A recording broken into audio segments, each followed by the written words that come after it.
Hello, welcome back to Weekend Movie Bros, where I am Jacob, and this is my co-host, What's up? I'm Ray. and this is the Weekend Movie Bros podcast. We should still find a title for this. It's like so late in the game. I still feel like we should have one. I don't know. Maybe we shouldn't. Should Honestly, we? Oh, I just like the title. It's simple and easy to the point, yeah, and it helps people. I know plenty of people that just use the title of their YouTube channels, the name of their podcast. It's easier for people that like our content to find the show. that is true. I mean, truly. We are here with obviously another podcast. Season 2 is going on right now. What? Isn't that crazy? Woohoo! And because last week was so hectic, what we mentioned in last week's podcast, in case you mentioned it, which was dedicated to all the Oscar conversation, is that actually translated into the second episode of the podcast for season 2. So we are moving into season episode 3, but it's going to be catch up. We're basically talking about everything we can think about for the past, the past week or so, because we already did January catch up, and so this is like trying to cover everything. It's And crazy how much happened. there's a lot here. Oh, So. I forgot to mention it. Do you want to talk about the whole Amber Heard Johnny Depp situation? Nope. Okay, I that's do fine. not want to talk about dramatics outside of hand, That's personally. fine. I I just thought it was interesting when No, I hearing do about it. find it very interesting, and I think anybody who does want to look it up should totally look it up, as it is intriguing, to say the least, of everything It that's going really on. is because now I feel like we're getting both sides to that story, and it's crazy how much we really didn't know about it. But with that being said, I feel like we should just, It's a I good can. well, that's a good segue into DC because Amber Heard's an Aquaman, and we can talk about the Batman because Okay, that happened. sure. Yeah, sure. Let's talk about the So Batman. I want to There you say go. something real quick. I said either in February or December we were getting our reveal for the suit, and I was right. We got our reveal in February, which I'm really not counting as a reveal because it's really from the neck to chest. It's not a full reveal. I still think it's probably a reveal. There's enough here to make a conversation about it, which Oh, makes it absolutely. The symbol alone is enough to talk about. a little controversial, if I say so myself. I okay. So I personally I love this. I love this suit. I love this suit. There we go. I think aesthetically this fits Pattinson. I mean, obviously it was made for him, but I think aesthetically this is the kind of suit I figured he would be wearing. My one gripe with it, and we talked about this before the review happened. I did not want an all black suit again. I really like these like color variation suits. It looks a little It's an all gray. black suit again. It's a little gray, but it's an all black suit though. My favorite aspect of this suit though is the one everybody it's the thing everybody's talking about is that symbol. There You is mean the a thing the run of arrow is pointing Batman. at? Yeah, there's a run of Batman from Kevin Smith where Bruce Wayne looked and found the gun that killed his parents. He melted it down and made it the symbol on his chest. And there's a great monologue from Bruce as he's doing it. This is the weapon that made me have fear, and I'm going to use that fear and make it the protection of myself. And I love that monologue from the Kevin Smith run. Now, the other thing people have been saying about the emblem is that it could be a popped out grapple gun that he puts together, which I think is cool. I like the fact that people are saying it's a utility, like it's something that he can use Well, on I the mean, suit.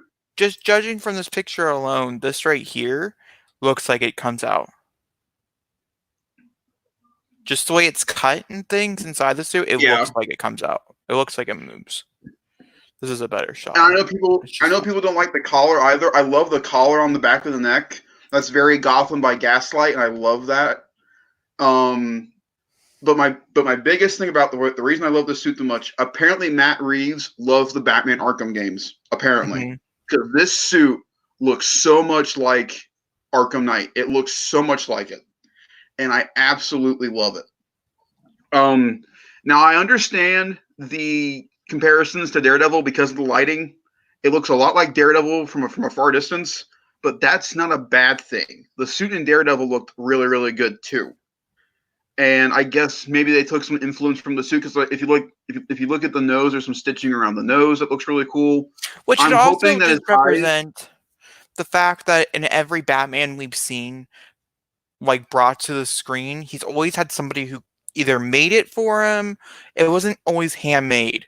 like for instance, Christopher Nolan's Batman's that was all done by somebody else. Like it was like, how can we upgrade the suit? How can we make it Right. better for you? Whereas this is supposed to be early Batman stages. Like for instance, it's supposed to kind of represent what this could have been. You know, Could have been completely the right word. Could have been. I'm not talking about it in general. I'm just saying, I like, know. I know what you mean.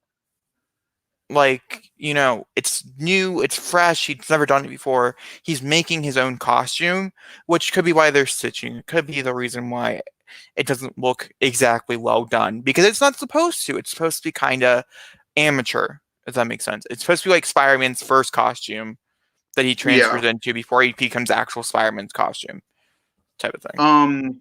So we now know a little bit more about how this is going to go. This is his second year as Batman, from what we understand now.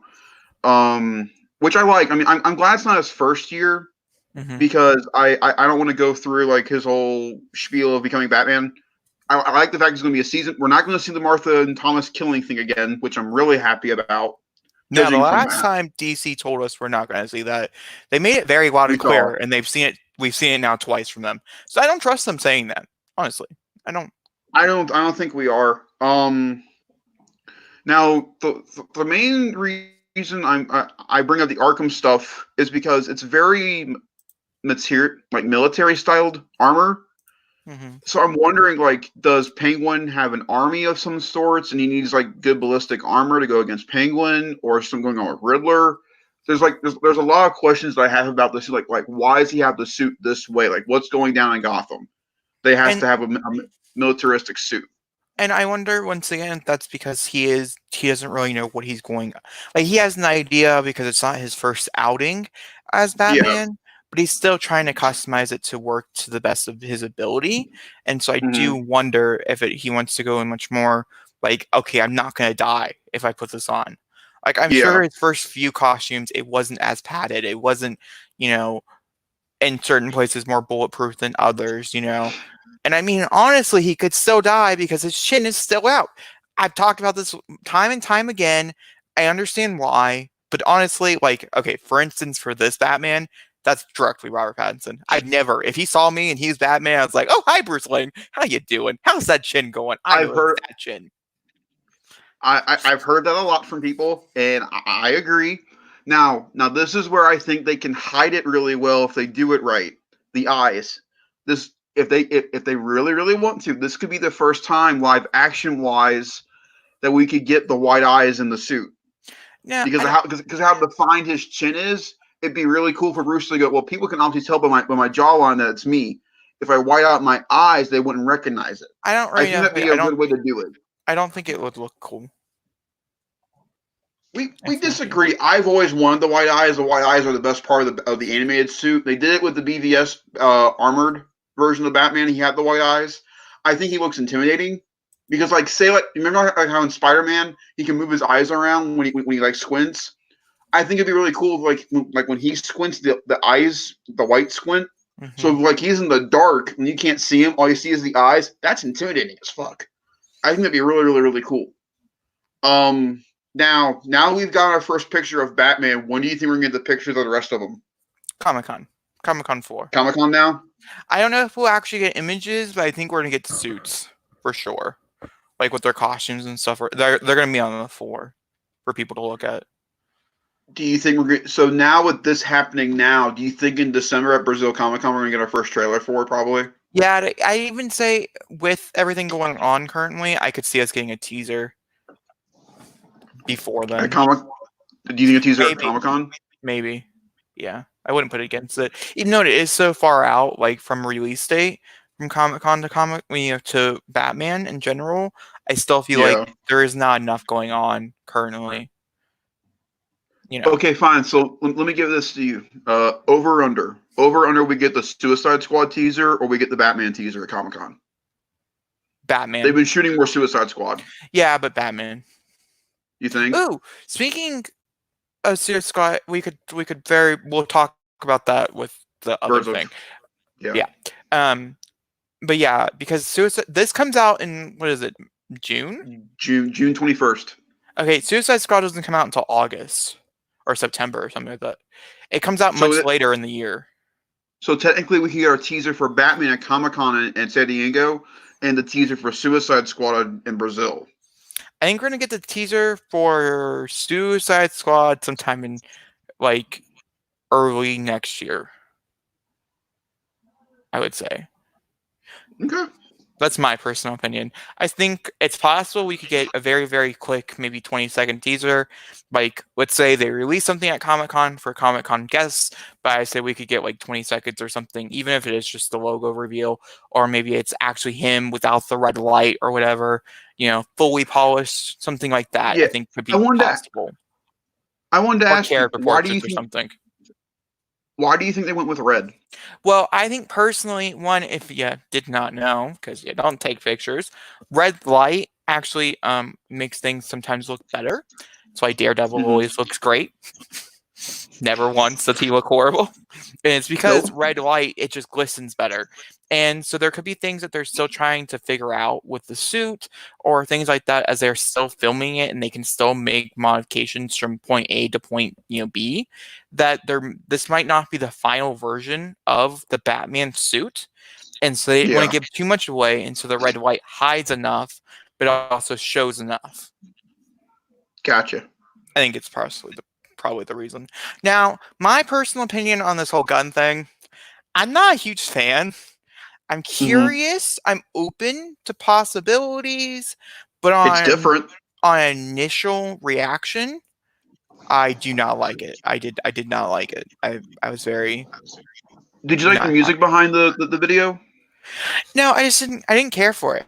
I thought the review was fine. I thought it was really cool that we got it. I mean, what a nice little thing. But also, I feel like we got the reveal not because they wanted us to have it, but because they're doing so many outside takes and things like that. Like you can see parts of this movie are heavily filmed outside. Eventually, someone was going to get a picture, and they've been trying really, really hard to keep it hidden. But now that it's out in the world, they don't have to worry so heavily About about it. somebody accidentally taking a picture and it leaking. Now they jumped ahead of it, which is why I think we got this now. Because I still feel like this is a little too early to get something like this. But DC, every time before they started doing outside takes or whatever, they've released one. Joker did one. Suicide Squad did one. It's just something Birds that's of Prey. happened. Yep. So it makes sense, but I still feel like that's the reason why we even got this now because of that. I I loved the music behind it. It's actual music from the movie. It's from Giacchino's score for the film. My one issue with the score though, everybody keeps bringing up. Does it sound like the Imperial March to you from Star Wars? I didn't really pay attention that much because I Because it just goes da da da da da da da da da. It keeps going. It sounds like the Imperial. I'm not complaining. That's awesome. I But don't it sounds like the Batman animated series music, like da da da da da da da da da da da da. It sounds like the animated series stuff. I love what Reeves is taking from. He's taking from the games. He's taking from the comics. He's taking from the animated stuff. Reeves knows his Batman. That's why he's been taking his time to get ready for this movie. He's been learning about him, developing what he wants to do. And now seeing Pattinson in the suit, it confirms it more and more. He was the right choice for this movie. He looks the so good in the suit. He I'm looks gonna so good in the wait. suit. I'm gonna wait. Because here, I don't know. I don't know. It's weird. Because part of me truly does wish they went with somebody who was an unknown. Chock full the villains up with high power class, people, which they didn't really do, which is fine. I like everybody who they casted, it's just they're not very known box office wise to do particularly well. Robert Pattinson being a part of this, group. You handle one franchise, you think you can handle all. It's just not the truth. But I personally feel like I know Robert Pattinson, Yeah. and yes, he's done a few works before that I think he transports himself away from his image and away from who he is. I do agree, some of his indie work is very well done, but I still, when I see Bruce Wayne, when I see Batman, I'm going to think, oh, that's Robert Pattinson in a suit.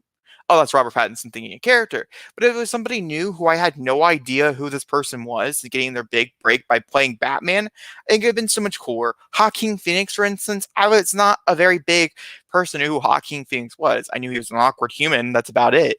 Seeing him as Joker, that's all I'm going to think. His career defining role is career defining in my head, and I can't, you know what I mean. And so I think there's a mixed bag here. They went with somebody low class because he's trying to build his career again. Robert Pattinson is from Twilight. Mm-hmm. but it's still, I don't think it's, I think I wanted somebody even more unknown than Robert Pattinson. To I mean, I don't want, me, they. Oh, yeah, sorry. it's fine. It's To the same. me, I've been slowly catching up on his repertoire so far. I watched The Good Time. I love The Lighthouse. I've been watching his movies, and he has gotten so much better from then till now. And and I agree with you. The cast for this movie is not very box office driven. But I like that though. I like the fact that Reeves is going for it's the cast that he's got feels like a noir cast. Like someone they could fit in a crime film. Like it would make sense. Yeah, no, I agree with that. The only person that's still giving me a little trouble though, and I love the fact that he's Alfred is Andy. I don't know how. I'm really curious to I see keep his and forgetting he's even Pattinson's part of back and this. forth because I'm wondering like what version of Alfred they're gonna do. Because there's easily like the MI6 Alfred. There's more of like the heart driven Alfred. That kind of stuff. I'm really curious about that, and also Gordon. I want to see how this Gordon stuff goes. But overall, the bat suit looks good. Um, we got time to really digest, look over it, and now it's time to move on from the bats to the birds. So I'm going to start this conversation off, The if discussion that's started. okay. So Yeah. we're not actually discussing the movie. I want to make sure everybody understands that. We did do an hour and a half review. I just forgot to unmute the microphone. It's fine. Zachary can decide if he wants to do a separate review or not. It is perfectly up to him. Birds Prey, for my review, my non-spoiler review, is going to be smudged into whatever I'm watching tomorrow. I'm going to do them both in one video, and we'll just talk about them equally there, because I don't find a point to just do a separate Birds of Prey review, because it's old news, as we're going to talk about very soon. It Oh, became it's so big sad. news to really, really bad old news. And speaking of Birds of Prey, I do want to briefly touch on reasons of why I think this could possibly be the reasons. And I've been talking about this really early on. Once again, they made the wrong movie. Yes. Now, that's not saying the characters that they decided to grab from Birds of Prey were not bad. I liked everybody but Ray Montoya. Still don't like her. And who else? What? Who's our other big problem character in the movie? Oh, yeah, obviously Cassandra Cain. Yeah. But I'm talking about Birds of Prey. Like, I guess, okay, yeah, no, true, though. Like, yeah. It was sad, okay? But personally, I think, once again, I'm gonna show a case off a picture, if that's okay. That's This fine. girl right here, you see her? You see her? Look at her. She's everywhere, right? Everywhere. She doesn't sell. I love Margot Robbie. I mean, I love Margot Robbie's work. I love Margot Robbie as an actress. I think she's an amazing actress. She just needs somebody else to kind of help her move along some gravity. Because, for instance, this past weekend, there was a tweet, there was a headline that went out, said support Birds of Prey, reasons why to support Birds of Prey or something like that. It trended in the top 10 for a very long time. But, as we're going to talk about next, it didn't do anything with the box office. It did not help itself. Sure, the online crowd for this movie is extremely huge, but we also know how big it is. It's not that big. It's so sad. I mean, it's Not like a you bad said. movie. It's not, and that's the worst part. I have my issues with the film, but I would still recommend people to go out and watch it. It's a fun movie. You're gonna have a good time whether you didn't like it or not. You're still gonna have a fun time watching the movie. They advertised the title completely wrong. See, I disagree with this, but they changed it so we can. Yeah, they changed because they realized what they were trying. They were selling the wrong people in the film. It was not a Birds of Prey movie. It was a Harley Quinn movie, and they just didn't know how to sell it right. And to be completely honest, just openly honest, I feel like Margot was too much involved. Like there should have been someone by her side going, "Okay, listen, we like what you're doing, but this would have worked a lot better if you would have done this." Or Okay, here's the thing, and I'm gonna be. Once again, there is no respect. She does an amazing job in this movie. I've never seen a movie that Margot Robbie. I've even seen some of the older stuff where she was not known. Like no one knew who this actress was. phenomenal. Never She's once have I not put in a been. bad performance yet, in my opinion. And Not she's a great producer. I've seen almost every single film she's produced. Love them all. Great producer. Puts her hand on it. Hardcore on every single one of them. But you should never look at your talent and ask them, do you want to do this or do you want to do this? You look at them and you're like, you can produce this, but you have to do this.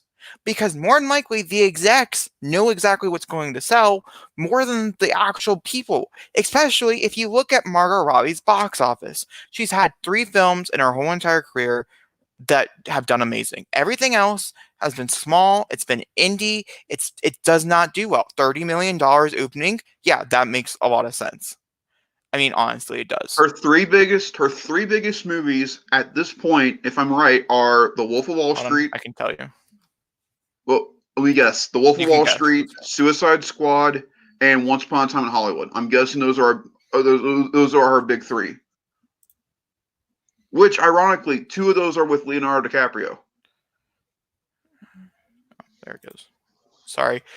If you did not know, anybody, Box Office Mojo decided to screw us and change everything about their whole website. So, Really? I didn't know that. oh yeah. Oh yeah. What? Oh, they brought me to IMDb. I don't want IMDb.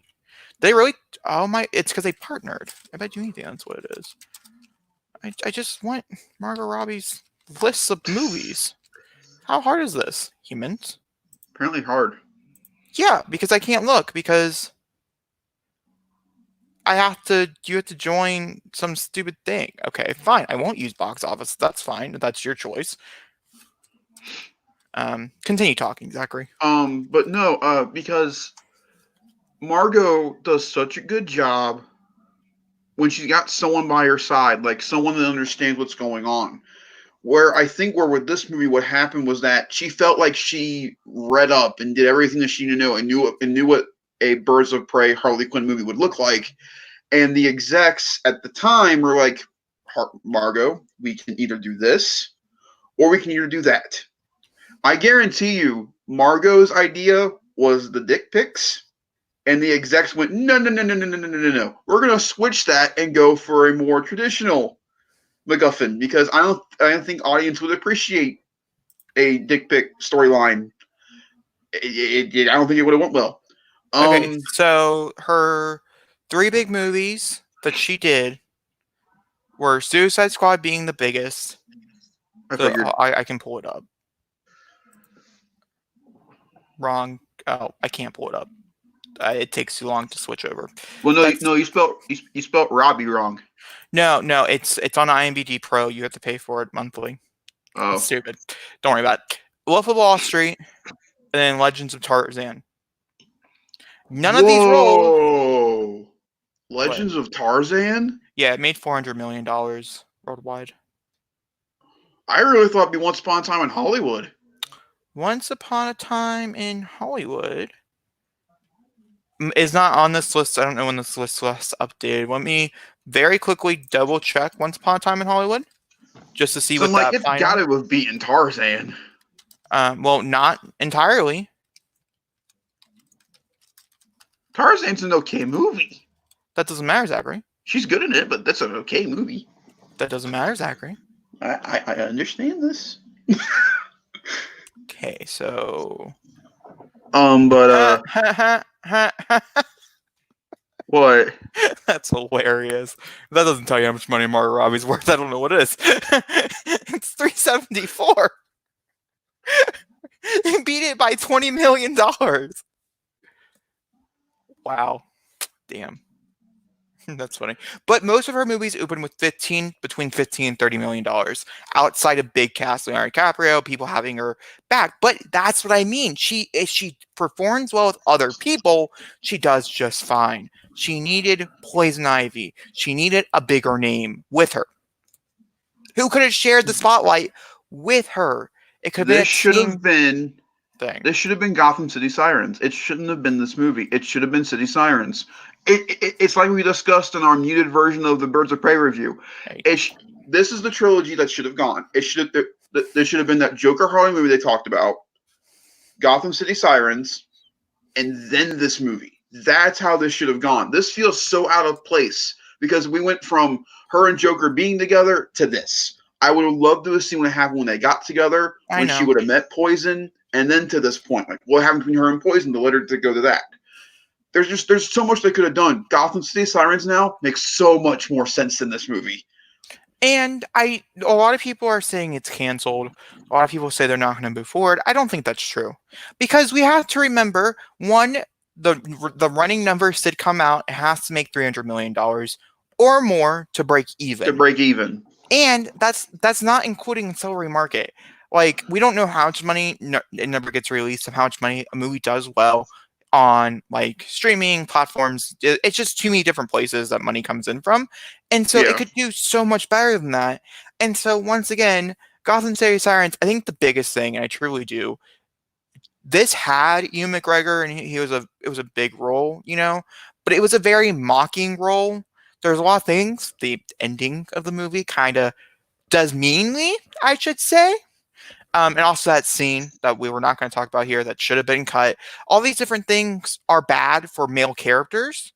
And I personally feel like if Gotham City Sirens had like the Joker or the Batman or something as the villain, I think it would have do made just sense. It just do just fine. It And can't just also, be all three females. I mean, It needs and also, somebody else. Sorry. The other blatant reason that this didn't do well is its rating. We talked about this in our review. The rating killed this movie. It doesn't need to be rated R. This is where I would have been like, okay, extended cut makes sense, but let this be PG-13 in theaters. It did not need to be R. It just didn't. The scene we're not going to talk about could have been cut, made it PG-13. The language could have been cut, PG-13. The violence didn't have blood, PG-13. It did not need to be R. There's a few sequences where it is bloody, but it's nothing graphic enough to warrant a PG-13. Hard PG-13 for this film would have been fine. And I've had conversations, or I guess I did, but you guys didn't see it, where I think the language I really like. I think it's one of the best movies I've seen so far, where the language, unlike a gangster film, where I think the F word is just used like casual conversation, it really does help the movie. And I think it's a more real portrayal of Gotham. But even with that being said, I still think we should have just got an extended version, and I just been like, oh, it's a better film. But it commercially did better here because of this. Because like we couldn't support Valentine's Day with it. We couldn't do these things because not everybody's 18 years and older. And not every parent already did the whole, oh, we're gonna take everybody to see Deadpool. Yeah. For date night. Speaking of date night, because we there's so many things, we need to continue talking about box office. People did take their children to see movies for date night, and they could because it was PG. So let's talk about that. Give me 1 second so I can pull up the actual First off, before we get into its numbers, congratulations to the Blue Hedgehog. It is now the highest opening weekend for any video game film ever to be put out. That's crazy. No one was expecting this movie to do good. Nobody was expecting this movie to do good. But you want to know why this movie did so good? Because, first of all, it's very PG, so everybody can go see it. But the people who bitched about the design went and supported their movie. They were like, you gave us what we wanted, so therefore we will support your film. And guess what? The movie's actually pretty good. Supposedly. It's crazy. Neither of us have seen it yet. From what we understand, it's really, really, really, really good. I've heard nothing but good things about it. If you really like Sonic, you're going to enjoy the movie. But it made $68 million. That's impressive. This right here is just for the 3-day weekend. We'll talk about it first, and then we can move over into what Monday numbers are coming out to be. But this is just for the 3-day weekend initial reaction, like Valentine's Day weekend. So the Sonic Hedgehog did come in at $58 million, which is almost twice the amount the Birds of Prey made in one weekend. So good for them. Birds of Prey and the Fabulous Emancipation of One of Harley Quinn made $17 million, which, in her defense, did mean they didn't drop upwards of 50% in the second weekend. Smaller opening, but it's still good for a blockbuster anyways. Doesn't matter how much money you open with. Fantasy Island came in, and it and the Photograph really tried to challenge each other. I mean, wow. Like, that's like $200,000 off. Crazy. For a movie I had no idea what it was or it came out. And then for the rest of the top 10, the biggest one that we're going to talk about is Parasite, coming back in theaters for one extra week, actually bumped into the top 10 for the first time ever in its 19th week of distribution after, or no, it's 11th week, sorry, wrong, 11th week after distribution, and it has made $43 million, but it made $5 million this weekend. That's crazy. Look at the Oscars. Thanks. The Oscars help you, whether you like it or not. The Oscars will boost you up if you go back into theaters. And then The last other one week, that really, Downhill did come out, and just like every other remake ever, it did not do well. the other one I want to point out is Mhm. Bad Boys for Life had a 4.7% drop, and it's still chugging and making money. So obviously, I think a Bad Boys 4 is coming. Oh yeah, for sure. But let's talk about the big three here. So, Fantasy Island, Blumhouse is usually around the 12 to $20 million mark on its opening weekend, depending on what the film is. So Nowadays, I guarantee, used to be. you, huh? Not used to be. Nowadays, yes. I guarantee you, this movie made its budget back this weekend, probably. Because that's Blumhouse. They do a really good job. Yeah, it's $7 million. Yeah. Mm-hmm. It made its budget back, so it's fine. It's a win for Blumhouse, even if the movie is not good from what I've heard. Birds of Prey, 50% drop. And we're already halfway there. Luckily enough, it did not cost anything to make this movie. For like blockbuster wise, it was quite cheap. So we're already halfway there. So I'm sure it can make 300. But the problem here is you want to do better than Shazam. And also, Suicide Squad rounding out numbers were $757 million. It's going to come. Which is the crazier part, because I have more issues with Suicide Squad than this movie, but apparently people more liked her in a group format than this. Well, no, Suicide Squad had diversity. Suicide Squad had mixed male and female representation. Even though if it's not an amazing movie, there was a lot of elements. There was enough there so someone can be like, "Oh, I like that. I'll go see it again."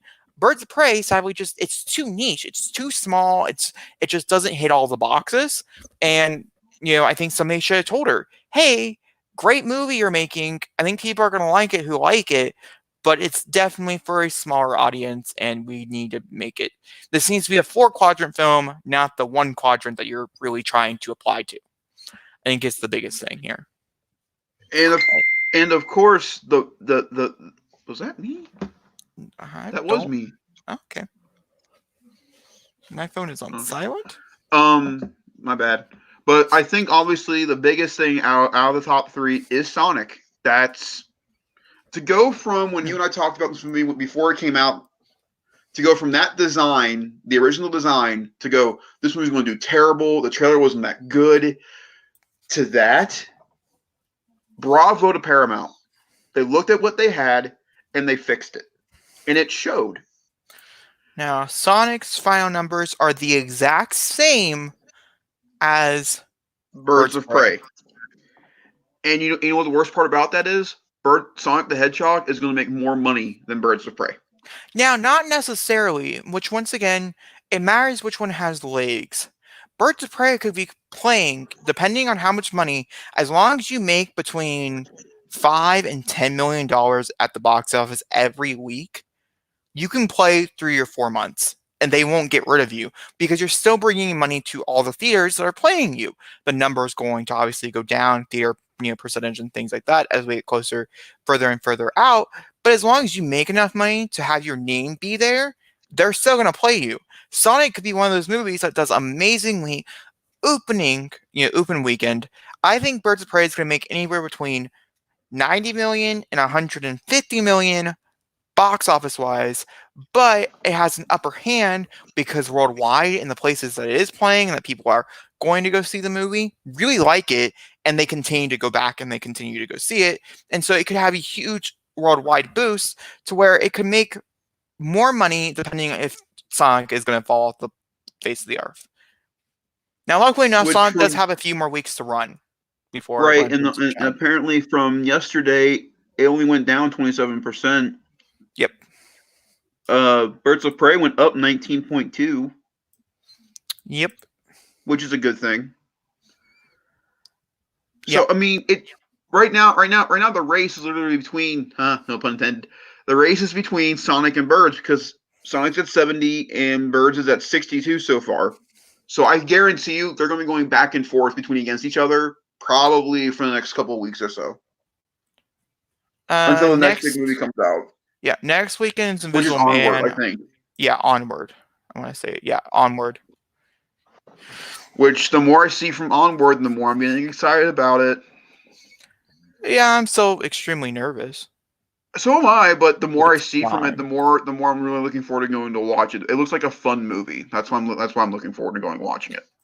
So, moving away from the box office, figured we can finish out inside HBO and then move on to other things. Okay. So, Friends did get an announcement, or suppose it's a light announcement. It's the fact that they are officially almost done with getting everybody to come back for the reunion special, an hour-long discussion special. They're not going to be on sets. They're going to be sitting in a circle and they're going to be talking for an hour about whatever. Not really sure what that is. Now, this has become much more apparent as years progress because when the TV show originally ended in whatever year that was, early 2000s, 2003. when the TV show ended, most of the castmates actually ended on bad note because they had a severely horrible time filming the last few seasons of Friends. Really sucks. It's really sad. Some of the stories are very sad. Mm-hmm. But as years progress, you rekindle relationships, and that's exactly what happened with this team. They come back. Most of them are on speaking terms. Most of them are friendly with one another, and so most of them are agreeing to show up for this reunion that supposedly is supposed to be out when HBO Max drops. Which happens in May. Which, So yeah, I think the person they're having trouble getting right now is David. I think Schwimmer's getting him in some trouble right now. I will quickly do some research as you. Let me. How do you feel about this? Are you mad that it's So just a so discussion reunion? Let me know. that's my thing. I think people were thinking that this is going to be like in like how long's it been now since Friends ended? Almost 12, 13 years. 20. Well, It came out in 2003. so it's been 25 years since it first began. So I think people were hoping like maybe like this would be like a 25-year gap, and we see like where Rachel and Ross are, how the kids are with Chandler and Monica. I guarantee people were wanting that. But honestly, I like table talk between people. I like it because like we can catch up with everybody and like see what they would want to have done. And let's say this does really well for HBO Max. It does well for them. This could lead to a one season off reunion season of them doing something together. It could happen. So just very quickly read Deadline's article, which came out on February 6th, so not that long ago. Like I said, this is like this month news. It's not like it's anything before this. Everybody is expected to come back for an hour-long special, like we talked about. All the people, Aniston, Cox, Kudrow, Swimmer, LeBlanc, and Perry have all been reached by management and otherwise to come back. All 6 stars are expected to be paid between $3 to $4 million. Wow. But if you think about that in the long run, HBO Max is paying $20 million or so because the set's obviously not going to be that expensive or anything like that. And that's basically about as much money as an hour-long special takes place on Netflix. And that's only selling out to one comedian. So do you think that the special that they're going to shoot is going? Do you think they're going to be on the Central Perk set, sitting around the couches and talking, or is I this going? don't know. I think people would be more okay with this discussion thing of them talking to each other if they were on one of the sets of the show. If it's just Now, them sitting in a random room around a circular table, then I don't think people will be worth buying the special. also, once again, as this becomes more and more clear, no set deals have been made. Make sure that's very clear. But everybody on the cast have talked about it very openly on social media. Some people in interviews, Jennifer Aniston most significantly, have talked about it and said that it's more than likely coming. And just keep your eyes peeled and ears, because if you only pay them for an hour, all they gotta do is sit there for an hour and then it's done. You film it, you move on. There's the whole point of round table sessions is there's no editing. Whatever is said is on table. And so they have to watch what they say. It's supposed to be this very personal, in-depth thing, which could be the reason why we could get explanations of why the TV show ended, because there was rumors back when the final season was going on that just like Big Bang Theory was happened, it was the cast's idea to end the TV show, not the networks. Right. So that could be something that they could discuss. There are elements here that I think people wouldn't mind having answers to, but I don't really know Do you if think I want Matthew to. will talk about what happened? I don't know. Or, I don't know, Zachary. I think I don't. I think if anything was not discussed, I don't think Matthew will want to bring up what happened between season 3 and 5. Who knows? So that's the point of this. No one really does know. No, and I mean, this is something that they would have to tease very lightly as well. Yeah. It has We to be could like be like, you get Friends and you get an hour-long special. But if this does so well, does that mean we're going to get another hour-long special of them sitting down, getting paid $3 to $6 million? Why not just film a TV show, like a reunion of and it's season long, where it's like a special like they did for Gilmore Girls, where we're never going to get to know what happens afterwards, but we get to have a look, like a little yeah. peek, And so I do wonder if this is like a stepping stone. I also think it depends on how much money they're willing to pay. As a Friends fan, if this goes well for them, I wouldn't mind a 2 hour, a 2 hour long reunion special of them going of us coming to the future, seeing where everybody's at, and just like rekindling and finishing off some storylines from the show. Yeah, it doesn't even have to be a ending. TV show. It can be a movie. But Yeah, if you look at in long, they could still be 22 minutes long, 30 minutes probably because it's on HBO Max. But it could be 10 episodes and that's 5 hours. Or you could do a 2-hour film where it's just simply here, here, here. But I can also see people saying, oh, this is not as good. It ruins the vibe, And so they might not want to do that at all because of the fact that they could be like, oh, sorry guys, it's just not really working anymore. You don't have the chemistry that you once did. You do as friends in real life, but not as characters because it's been so long since you've been inside these people's heads. I don't know. But I figured I'd mention it.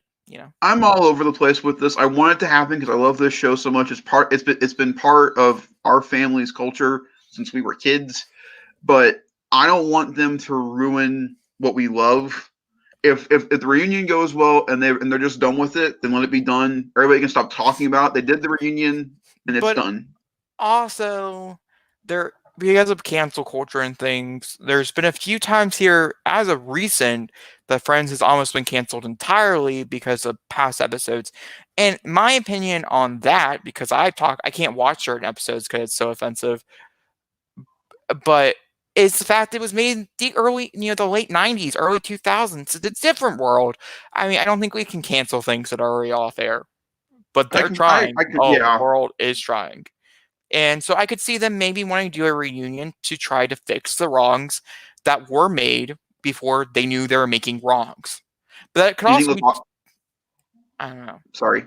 No, I don't. It's just interesting. It's complicated. Complex. I think the most avid person about this from the cast is Jen. Jen wants this to happen. She's wanted this to happen for several years now. It's not like it's been a small thing. And I'm not, when she first started mentioning it, her career was kind of on a low. It wasn't on a super high. But as of recently, as of now, she's doing pretty well for herself. I don't really know. Now I think it's just genuinely she wants to do it. I think there was one point it was a business move. But now she just wants, because now she keeps talking about it. Every time she's on Ellen, it gets brought up. There's a great clip from the Graham Norton show when Graham goes, "You're never gonna have like this."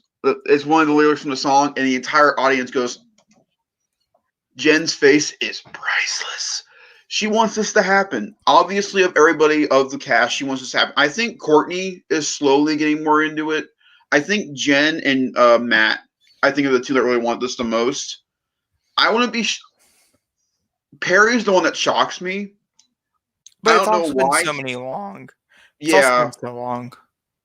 him and Schwimmer are the ones that shock me. I don't know why they would want to come back and do it after everything that went down after the show ended. It'd be kind of. I don't I know. don't know. We need more It's information. yeah, but at least we know like we might have like a certain release time for it in May with HBO Max, which Yeah, because these are not things. I mean, it just doesn't take so long. It doesn't. You go, you sit down, you film it, you edit it, or you do some post stuff to it, and then it's out for release, and you can watch it that Friday. I mean, it's just how these work. That's why they pay so much money for stand-up comedies and things, because it really is not that expensive to do. And round tables is so popular right now on the internet of just celebrities sitting down with other celebrities. You're like, oh my god, they talk to each other, and like it's just the same thing. I'm just I really mean curious to see. it's like what we're doing right now. Basically, a roundtable is a glorified podcast, but it's taped and it's shown on TV. That's basically what it is. And like I don't know, I just could see people getting upset because it is a round table discussion instead of an actual reunion. I could see a lot of fans being like, "Oh, this is stupid." But I also Now, know a lot of people are getting HBO Max just because they want Friends back. yeah. So So now, with that being said, with everything we just talked about, do you think having the show on HBO Max plus this reunion, do you think that'll be enough to sell people on getting HBO Max in May? Well, here, anybody who has HBO now, like generally, is going to have HBO Max. That's the beautiful Disney Plus. It was kind of scared because like they had never done anything like this, but Disney is Disney, so they don't have to worry about Warner Brothers is Warner Brothers. Sure, it has droughts. Yeah, it Gonna does. point one out, but with every drought has the spring that comes next, and it's HBO. I mean, people are gonna go see it. People are gonna pay for it. Watchmen didn't work out for them. It got canceled, but It's a real shame. but there's several others that are doing really well. I mean, they're still trying to find their niche Game of Thrones, and they still have yet. But with the fact that the Game of Thrones prequel series is supposed to debut on HBO Max, that's the only way you're gonna watch it. You know what I mean? It's just one of those things. And HBO Max is monthly. You have to pay $15 a month, or you can't have it. They're not doing a yearly subscription at all. Which I think is a huge mistake. We'll wait and see. If you have HBO Go currently, you already have HBO Max. You're already a built-in player, which also will probably help them in the long run. I don't know. I think there's enough here. I mean, I told you from day one, I much prefer Warner Bros. Movies over Disney movies. I'm just I that know. type of person. And so this was a no-brainer for me. Like, oh, HBO Max? Sure, here's $15 out of my pocket The every month. only reason I would get HBO Max is for my DC stuff because DC is going to dominate most of HBO Max. Which, by the way, did you see what they put out for HBO Max? And Doom Patrol is now called HBO Max Doom Patrol. It's no longer called DC. So we're starting to get that transition from Universe over to Max, which gives me Deservedly more so. hope now that Swamp Thing could come back. Yep, I think that's going to help a lot of people also who did love that TV show is to get renewed. I think personally, from someone who watched all 10 episodes of Canceledness, it was beautiful. I never disliked one of those episodes, and you can talk to anybody who watched it. They all agree with me. It's gorgeous. It's great. I can't wait to binge watch it next month again. So here's my thing about I bring it up for a reason. They showed off Swamp Thing during Crisis on Infinite Earths. Hmm. Do I you don't want it think on CW. no. Do you think at Comic Con during DC's panel, during the DC TV panel, they could announce that Swamp Thing is getting coming back for season 2 on HBO Max? I think these are great things. Yeah, I don't see why not. I Okay. really I don't think people are giving HBO Max enough credit when it comes to the DC stuff. They can do so much with DC now because of Max. Like the Green Lantern stuff. Now, Green Lantern's also, awesome again. I think HBO Max has the power of maybe bringing in more content, new content to the table than Disney Plus has. And I think that I also could be a completely huge agree. selling point. Also, Let's also get real.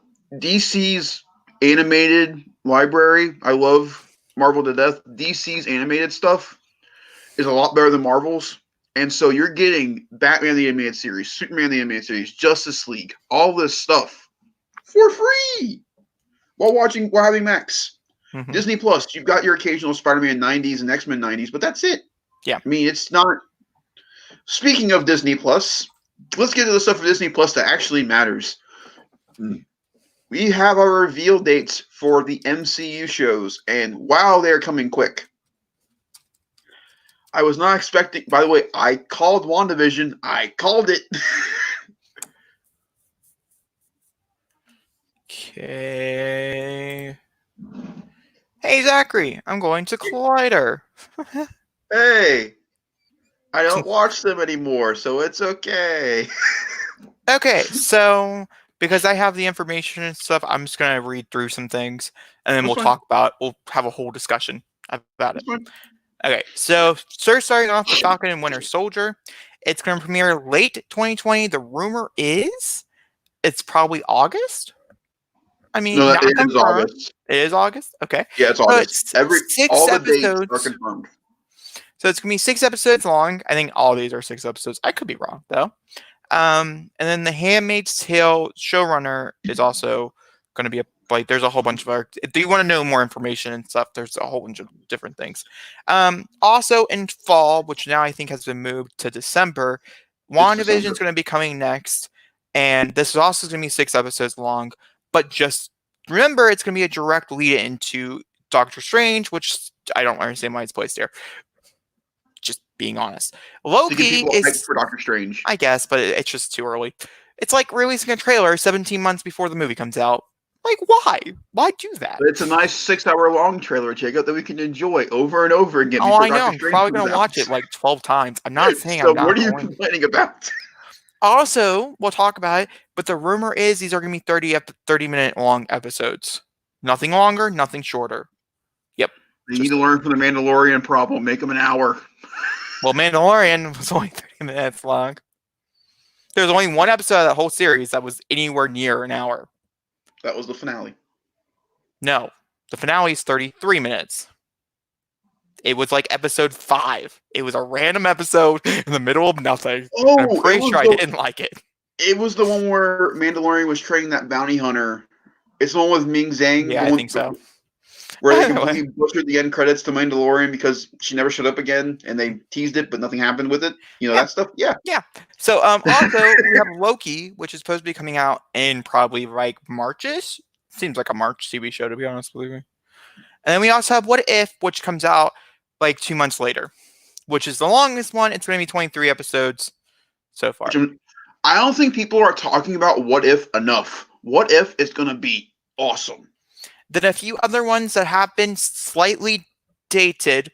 Hawkeye is supposed to come out in late 2021, so probably about the same time as Falcon and Winter Soldier. So they have plenty of time to resolve all the shit that's going on right now, which is August, good. August something in Hawkeye. Once again, 6 episode. Miss Marvel has been announced, but nothing has been like released. Moon Knight, same thing. She-Hulk, same thing. So I want to get. I kind of have an idea for those three. So I think that Miss Marvel will be a June or July. I think that Moon Knight is a perfect October show, and I think She-Hulk, if they do it right, could be a great January opener for 2022. I really do. I think Moon Knight fits the October run because of his like mindset, and Miss Marvel fits like it's a really good summer show. Like her, like it's outside, it's her getting out of school, maybe developing her powers, talking to Captain Marvel. I think June or July would be really well. Interestingly enough, talking about Miss Marvel, then we'll get to the Disney Plus reveal dates because I have, like I said, mixed opinions on these things. Miss Marvel has a few different chances to show up before her actual TV show. There's a rumor that's going to show up before Captain Marvel 2 because she is possibly going to be in Captain Marvel 2. Also, there is also a rumor that she's in Doctor Strange and the Multiverse of Madness, and that's where she's supposed to debut. Have her own TV show somewhat soon after Doctor Strange, Multiverse of Madness, and then show back up for Captain Marvel 2, and being one of the first few characters, unlike Wanda, that are going to be showing up in cross multi-platforming. So people understand that even though you have a streaming show, does not mean you can't show up in these big, huge, blockbusters where they've spent $200+ million on. Also, we got our official release month for Mandalorian season 2, and that is in October of this year. Sorry, I just have Marvel stuff pulled up, but thank you for that. It's very good for you. Yep. So okay. mixed opinions on this shit because personally, I think August is fine. When you start looking at like when Black Widow comes out and the It makes train, sense. it makes sense. Every 2 or so months, we get something new for Marvel. And honestly, I love Marvel so much until I get tired of it, I'm not going to complain. We're No. not getting rid of. And also, we talked about this. Like Falcon Winter Soldier is perfect for right before everybody has to renew for the monthly. Like, oh, here's a taste, guys, but guess what? It's Yeah. still going on. So if you want to finish it, you have to renew. Even if it is just for like a week, their monthly standpoints. But just remember, the one you're actually looking forward to, because it's true, WandaVision comes out in just an extra month. Are you sure you just want to renew for that monthly thing where you can renew for a whole year? It's a great business standpoint plan. And that's why I got the year, so that way we can enjoy Falcon and Winter Soldier, enjoy Mandalorian Season 2. I can pay our $100 again in November to get ready for WandaVision in December. So that's a great. So yeah, please, I'm gonna look up something real fast. Dealing with Disney Plus, not going off way anything. Tell me about your ideas. Are you okay with the fact that WandaVision comes out so early? Do you think it's needed? I don't think it is. Yes, Let me know in the comments. because here is why. So I think that WandaVision is going to set up Doctor Strange more than we realize. I think the final shot of WandaVision is going to be her laying on a bed in Sanctum Sanctorum with Doctor Strange's hands behind her head going through her mind. And that first season of WandaVision is us seeing, we just don't realize that at the end of the show, we're going to see Doctor Strange in the background looking through her mind as we're going through the show, leading into a conflict that happens in her mind, leading into Multiverse of Madness. Where I think Miss Marvel could show up in Multiverse of Madness is that we see Wanda and Vision's kids in the trailer for the show. I feel like there's going to be a vision during Doctor Strange of the Young Avengers, and we're going to see Miss Marvel, the kids, possibly a first look at Hawkeye, possibly the kid between Captain America and Black Widow that no one knew about, Thor's daughter. We could see all the Hulkling. We could see all of that being teased within the. We also could see a tease for the Moon Knight show for She-Hulk. We could see how they're going to tie those in. There's a lot that Doctor Strange can do. But with WandaVision specifically, I feel like each episode is going to end with Doctor Strange talking to Wanda, leading into the finale, jumping onto the movie. I think that's how it's going to work. Each episode is like a therapy session for Wanda. She comes out of it and talks to Strange about it. Maybe. I can see that being a thing. Maybe. That's why I think they're going to hold people over for Doctor Strange. Like, you constantly see him. He's referencing the show. Personally, for WandaVision, I don't want that. I want WandaVision. It's about her, but No. I don't want Doctor Strange to be a side character. I want Doctor Strange to have a cameo in the final episode. Let it end with Doctor Strange. Now, of course, you could be right. It could be you need him in every. I don't think so. Because if they are supposed to be between 28 and 32, whatever, odd minutes long, I want every minute dedicated to Wanda and Vision. I do not want one that's going to be like, oh, guys, look at this. I'm promoting. Look at this. I'm promoting. Did you guys hear it? I'm promoting something over here. You know what I mean? I just think why, for instance, Winter and Falcon or Winter Soldier and Falcon, they're not going to be doing that. They're not promoting anything. What's going to be promoting it is Black Widow. I'm very sure of it now, like almost completely. So solidly. Which why is he? Sebastian Stan needs to be in this movie. I'm going to be so mad if he does not have a cameo. I don't know why, and I still don't understand how they could fit him in, but they need to. Disney, if you're listening to this, which you're not, they need to. You need to. I'm telling you, I've been saying this since the beginning. Black Widow's going to end with them in a funeral for her. That's what I mean. I want him a much more integral part. Not some, oh, look at me. I'm at a funeral. I'm promoting. Did you hear me? I'm promoting over in the back corner. Don't want that. No. Did you hear about my TV show? Ironically, that'd be hilarious and way too meta. Kevin Feige, don't do it, but it'd be funny. It would be funny. By the way, can we both agree now that we're going to get a trailer probably for Falcon Winter Soldier, probably at the end of Black Widow? Probably. Yeah, that's what I mean. I just mean I want him somewhere else in there, other than that stupid trailer. Either way, speaking of prices, because Zach had mentioned, I was curious if anything has come out about price ranging.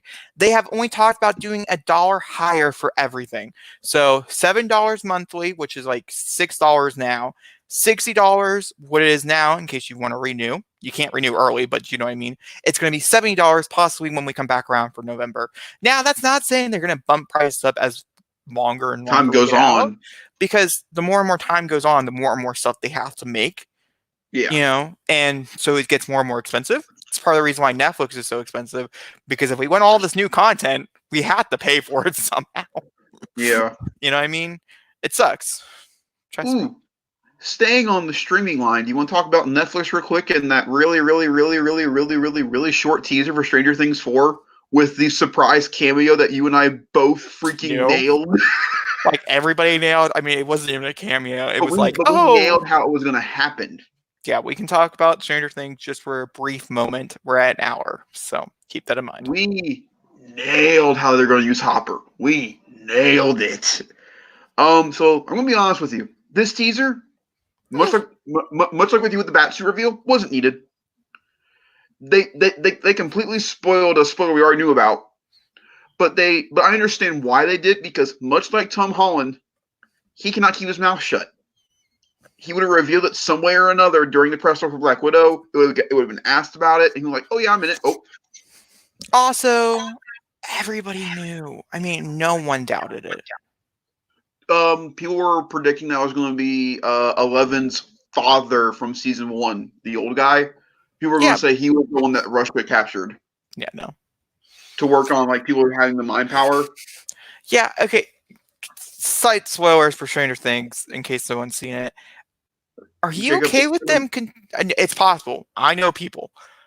I do know people. I know people who it's on their radar and they're meaning to watch it, but they have yet to click play. So there are people out there. I'm just saying, click, slight spoilers. Are you okay with them? I'm not really sure how I feel about Russia. I'm not okay with the whole situation. I don't want Hopper to come back. His death was probably the most meaningful moment of the show, and they wasted it. They completely wasted it just to bring him back. Also, I completely agree with you. They were testing the waters with the Russia stuff in season 3, and to be honest with you, my least favorite stuff in season 3 was all the Russia stuff. So the fact we're going full Russia in season 4 makes me kind of curious, like what they're gonna do with it, because like how the kids gonna get to Russia, like how are we gonna involve the kids in this story now? Not sure. I trust the Duffer Brothers with everything in their power, but they've been going 3 seasons strong. There has to be one nick in the road. I do know. Well, okay, here's the thing. Sci-fi TV shows, the further you go, the more convoluted they get. So I'm very curious to see what they ruin there. But also, something I do know is that this has been a plan, like every season has been planned out. They came to Netflix with this, we have a 5-year plan. Do you want to sign us? And Netflix was like, where's the dotted line? How much money? Sure, we'll sign you. If you don't do well, they don't get to see a 5-year plan. That way, in case we get renewed, they have more and more to come. Also, fun fact for anybody who does not know, Netflix's cancel at 3. They didn't cancel Stranger Things at 3. No, they let go. By the way, I predicted this during our review also.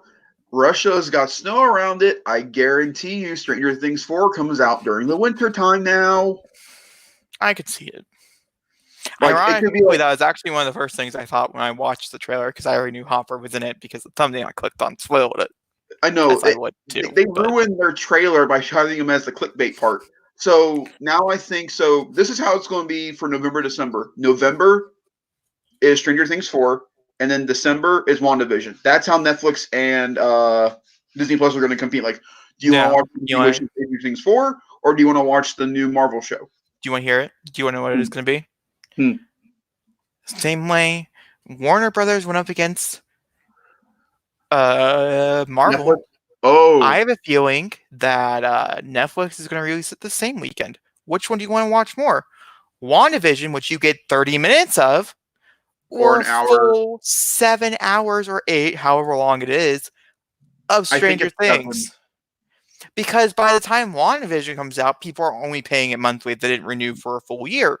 So why not just switch it out for that like little month? Because you can go back right afterwards the next month and be caught up because Disney Plus comes out weekly. Sure, you're out of the loop for a little bit, but was it enough to handle that itch for binge watching another TV show? These are great Can I be questions. honest with you? Absolutely. I'd rather put WandaVision ahead of Stranger Things. Interesting. Stranger Things ended on a really bad note for me for season 3. I thought the season ended kind of weak. The whole tease really wasn't the tease because of what we knew was going to happen with it. Whereas with WandaVision, I just don't know. I'm more curious about it. I'm more curious about where. Unfortunately, with Stranger Things, I can probably tell you the kids are going to go on a mission. Eleven's going to have a problem. Hopper's going to be involved with Russia. We're going to see a Demogorgon. They're going to defeat it, and then we're going to move on to the next season. That's the show. Whereas with WandaVision, I know it's got Wanda and Vision. Hold on. No, I think no. Stranger Things is a lot more complex than hormones. No. I'm saying that the it's kids. Fine. We're gonna move on. We've been on this conversation for just a minute too long. Let's talk about the hunt, guys. Another controversy. Go from that to this. Sure, you have the floor with this. I have nothing to do with this part. Okay, so there is a movie that was supposed to come out a while ago. If you guys don't know what it's called The Hunt. Supposedly, it's about the trailer was really good. The trailer was really good. Was it the Republic? I don't know politics. Somebody was going to capture. Okay, the liberals were going to capture the conservatives, and they were going to throw them out, and we're going to shoot them for fun. That was the premise of this movie, supposedly. No one truly knows. There's only a select few people who've actually seen the whole film, as they have been twittering about it quite constant. And because the initial teaser came out 2 days before a school shooting, sadly, they pulled the trailer. They're like, oh, it doesn't come out for another few months. We'll just release it, kind of closer to heart because we want to be respectful. That was really good. Well, then the actual information about the movie came out and it got canceled. Yeah. Real fast. Like, oh, here's the trailer. Oh, trailer taking off everything. No one likes the idea. We're going to move on. Universal, kind of smart, kind of, what are they going to play with? Well, like a week ago, randomly, I get on YouTube and boom, there's a brand new trailer for The Hunt. And I was like, that's not the same movie that got canceled like 6 months ago, was it? Watched the trailer, reacted to it, didn't find enough juiciness in there to actually give you a full reaction. Also, I've done a little controversial stuff on Leak and Movie Bros here as of late, and so I'm just kind of hiding my face. It's okay. It's fine. We can talk about it later. We can talk about it later if you want. Okay, sure. Sure. Okay. Either way. And so I was like, no, we'll pass on. The trailer, however, does look good. However, it does really look good. Interesting, I think is the better answer. I wouldn't say good. The biggest shock to me is the premise is cool, but Hilary Swank. She looks fucking Swank. She looks intimidating as fuck in this trailer. But yeah, so that's basically the premise of the movie. Originally, the original reason that they spewed out to the people that it got canceled was the fact that it was too violent, that it passed the MPAA ratings, and I was going to be able to go to theaters in original cut. If you've never seen a horror film before, a normal horror film, if it has extreme violent content in it, tends to go through like 7 or 8 edits before the MPAA rating will even create a rated R, if rating it rated R at all. And most movies get an extended cut. That's why horror films are notorious for going PG-13, because what's the point of editing this down if we're not going to edit it down to a larger audience? That's the reason why. Michael Bay Friday the 13th, ladies and gentlemen. Yeah, but the only, I don't know, I still prefer the unrated version, even though there really is just more boobs. That's literally the only reason why it's unrated is the boobs. I don't care about those. I still think it's a better movie, though. I don't understand my life. It's so much better than the original cut. It's so much better. Either way, not the important part here at all. I just thought I'd bring it up because it's an example. That's all. It is a good example, though, because, Texas Chainsaw Massacre, those movies have been cut because of violence in particular, and the movie that you get when you buy it, the unrated version, is almost like a different twin. It's like, what are you? Again, I just said I'll say it again. Watchmen. There's the NC-17 version, and then there's the version they put in theaters, and then there's the ultimate version, which is just woo. But like I said, once again, I'm going to mention a horror film since we're talking about horror films. I guess you could kind of say Watchmen's a horror film. You could make an argument for it. It's a good movie. Leave it alone. But Texas Chainsaw: The Beginning is almost a completely different film. I was shook. I was like, "Holy shit!" They had to cut That's the real one, right? No, that's the Jorah Brewster one that no one talks about because the original movie's shit because you can't see anything. They had to cut that so bad. It's so bad. They did that movie an injustice. It doesn't matter. You like that one now, don't you? It's my favorite one, I think, out of the whole thing. Letterface is really good. Anybody who likes Texas Chainsaw Massacre, Letterface is also really good. Has one of the most disturbing scenes I've ever seen in film in it. And it passed the MPA rating, so I don't understand world. But either way, we're going to click on this very controversial movie poster that definitely made it around my Twitter. It originally was supposed to come out on September 27th. Like I said, it did get canceled. And it came out, and they're like, oh, we'll only promote it for like 2 weeks because the movie's going to come out in March anyways. So we're getting one more trailer, and it's getting released in March. A disturbance to our country. I also would like to mention, if you look very closely, I don't remember which one it is, but someone pointed out, Donald Trump's tweet is actually on the poster. That's really funny. I love their tagline. The most talked about movie of the year is the one that no one's actually seen. And I love what it says, decide for yourself. Which is true. Yeah. They're really letting people know, hey, you might not like this. If you don't, if you're not comfortable with what this movie is, then don't go see it. We're not going to be upset with you. We just know that people actually want to see what this was. So, like I said, it's March 13th. It's exactly what I told you for. So how do you feel about them putting it out on Friday the 13th? Friday the 13th is like one of my favorite days of all time. So I'm okay. I need a movie to see that week. Why not? And it costs only. Huh? You think it'll make its budget back? It's only $14 million. Zachary, if it really is one, and it was for a long time, one of the most talked about movies, I'm sure it will do perfectly fine. Because the weekend afterwards is another movie, A Quiet Place. So it literally only has 1 weekend to shine before it's shined away. Yeah. So, but yeah. Very interesting. It's very controversial. I will review it. I will let you know how I feel. I think I'm going to go see it, try to get Dad to go see it with me, as I think that'd be kind of fun. And so, yeah, we'll see. I'm excited, though. Extreme violence, you sold me. You sold me at that. The rest, politics, I don't care about politics. So I'm a neutral here. I mean, I think the idea is quite bad, actually. And it's not like I've not seen a recent horror film that did the exact same thing. So it's fine. But I've seen a lot of copycats here recently. I'm going to make a whole video on it because I've seen so many of them. It's like the same horror film just over and over. Who would have guessed? Let's talk about Knives Out, and then we're going to end the podcast. For obvious reasons, it's getting a little long. So, Knives Out, Zachary. Have you seen it yet? No. That's sad. It is. I really need to watch it. Which, oh my gosh, since you have not talked, well, you can, I think this is an excellent idea what they're planning on doing with this franchise. But I find it so funny. Initial reaction, didn't really like this movie. Mm-hmm. We talked about it. Now, after months after seeing it and never seen it twice, it's just simply sat with me. Sat with me. A movie haven't seen twice, sat with me, and it's amazing. I think it's great. I think it's one of the better movies of last year. Deservedly so. It just went out of the top 10. Like, that's crazy for itself as well.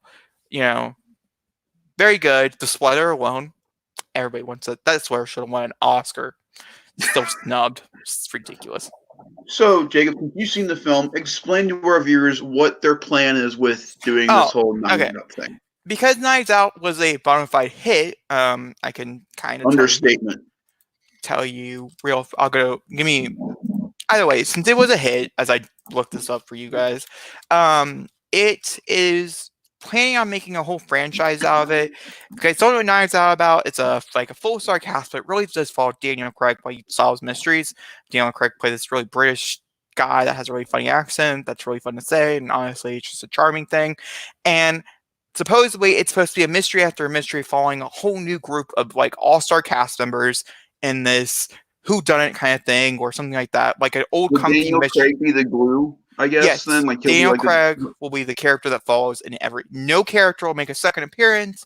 It's kind of like what they're trying to do with Orient Uh, Express, yeah, but this is probably going to do better.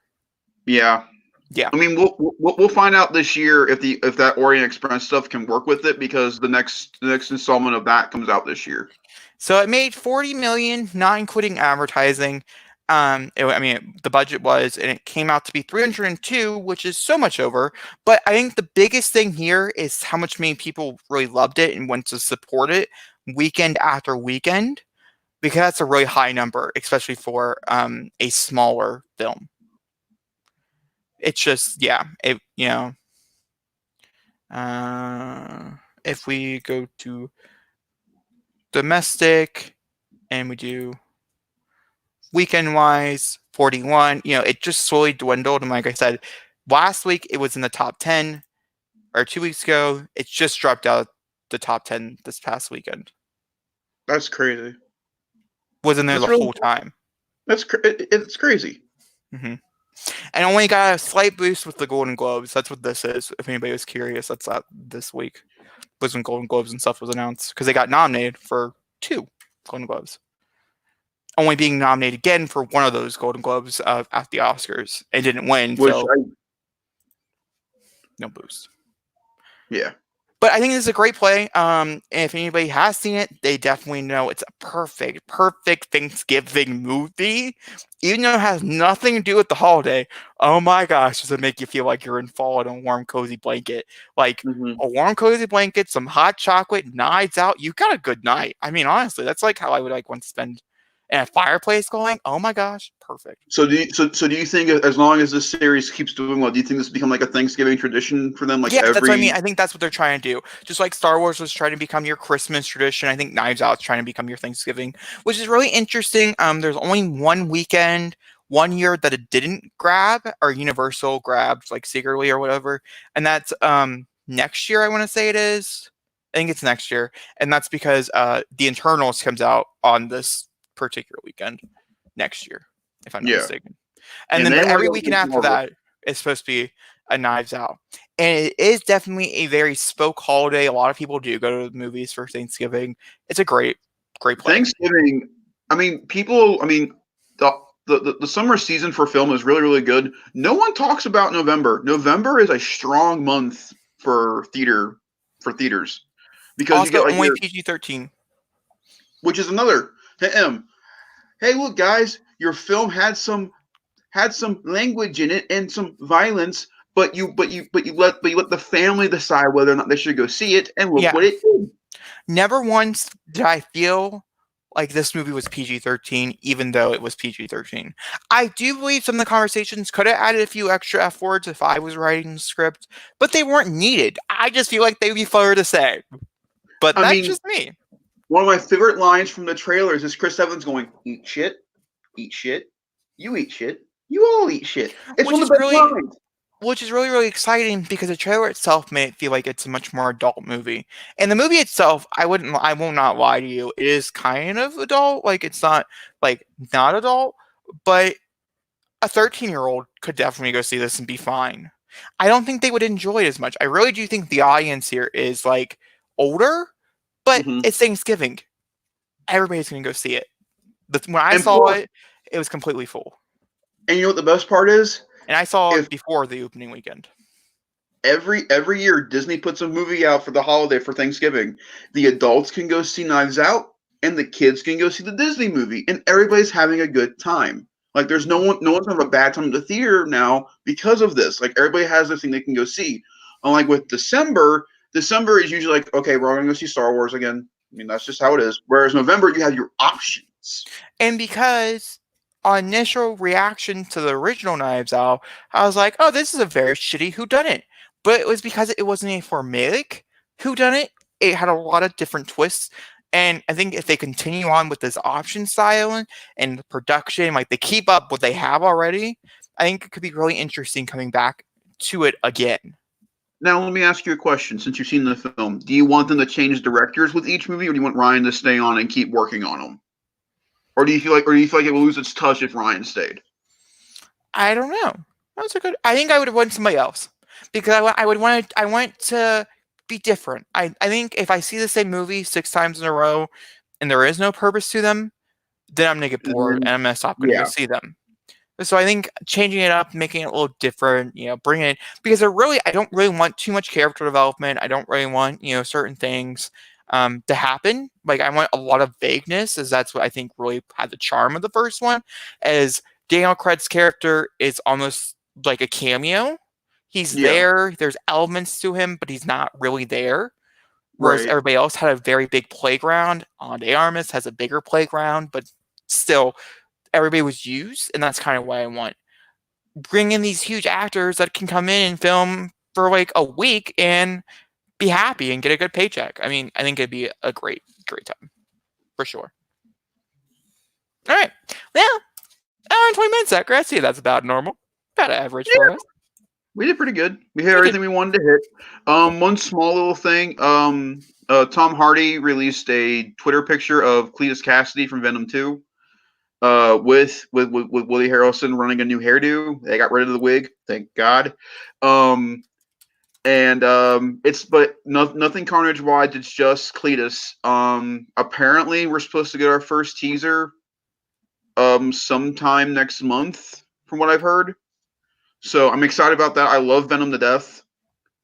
Right there, that picture right there. This one, the one I'm on. Bottom one. This one. This one right. I'm This one. so the one we're on, right Uh huh. underneath it. This one. Yeah, that's the picture they released.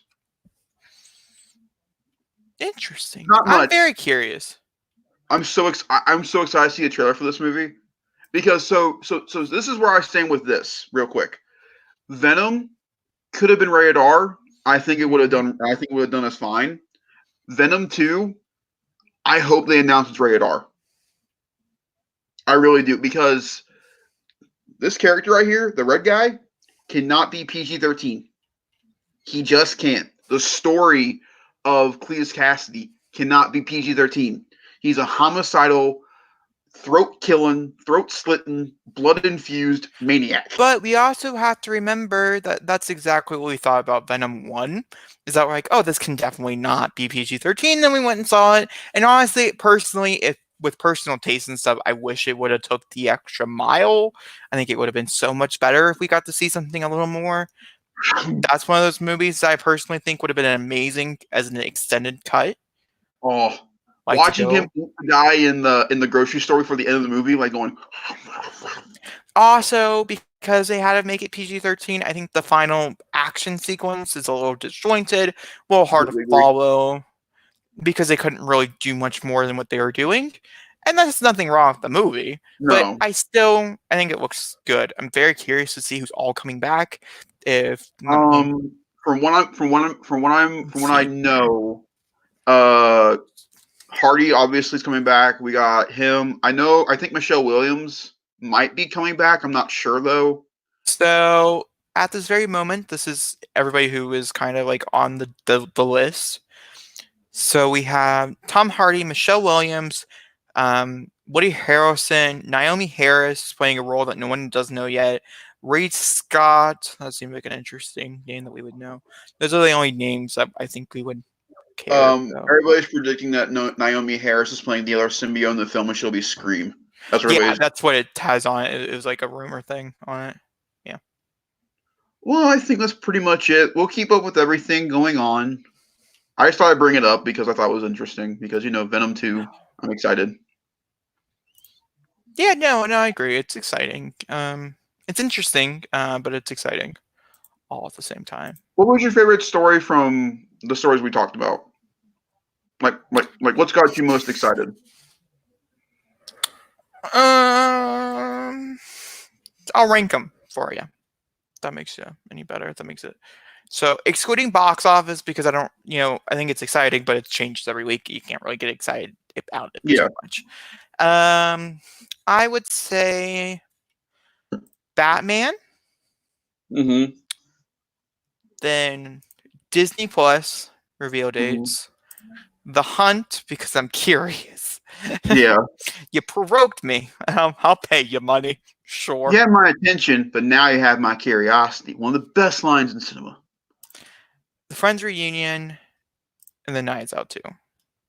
Ironically, we have more information about Knives Out than we do have about Friends, but it's still just, and then Birds of Prey, but Birds of Prey is much more discussion-y. It's not so much like, oh, Yeah. hunt it.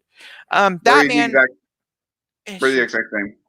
yeah, it's just Batman's interesting. Batman, I'm not excited, but I'm also excited. It's a mixed bag for me. I really, really hope that they're not doing what they think they're going to do. That's for sure. DC, you might not think you need a franchise that's coherent, but you do. I promise you, it's going to bite you in the ass in the long run. Can't wait till it does. I'm going to be there to laugh at you when it does. I have been campaigning for this shit. Don't let me down. Even though everything's pointing to you. Well, on that high note, I think we end it here. Don't you agree? Sure. Why not? Zachary, do you want to say our outro?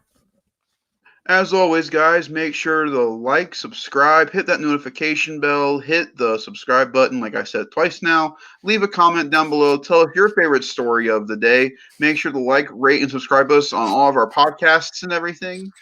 What are you laughing at? Oh, nothing. Keep going. And make sure if he's gonna do it, probably click on his face and go to Jacob is here, or you can click on my face and go to my YouTube channel. I'm not. Okay, bye. Bye-bye. And